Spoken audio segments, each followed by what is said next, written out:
महेश्वर सूत्र। महेश्वर सूत्रों की संख्या 14 है, जो कि भगवान शिव के डमरू से निकले हुए हैं, जिनको पाणिनि जी ने अपनी पुस्तक अष्टाध्यायी में रचित किया है।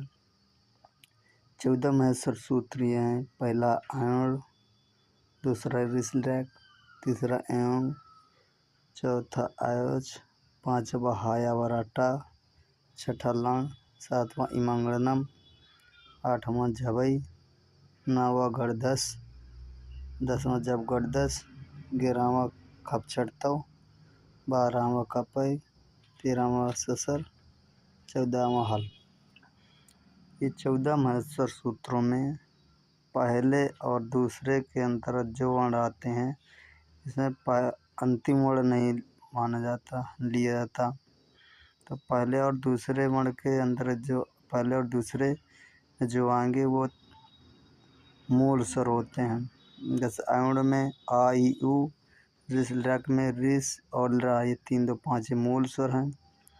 पहले से चौथे तक ये अच प्रत्याहार में अच प्रत्याहार में स्वर आते हैं।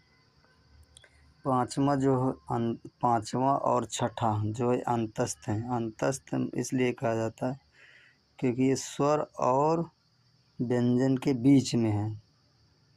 7वां वर्ण का लास्ट अक्षर है। 8वां 9वां वर्ण का चौथा अक्षर है व्यंजन वर्ण का।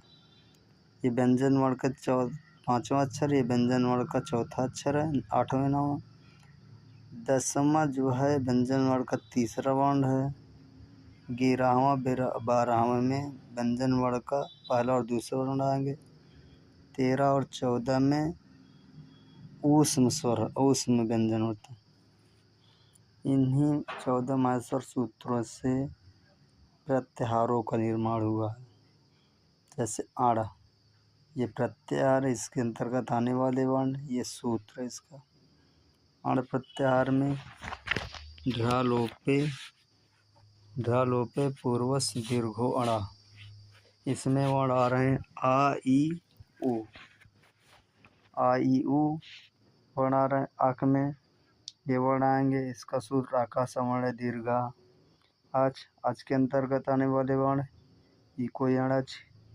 आठ से ये आ और यहाँ टा, इसमें लास्ट वर्ण लिया नहीं जाएगा। इसके अंतर्गत जो वर्ण आएंगे वही अट प्रत्याहार में। अट में इतने प्रत्याहार आ रहे हैं और इसका सूत्र सच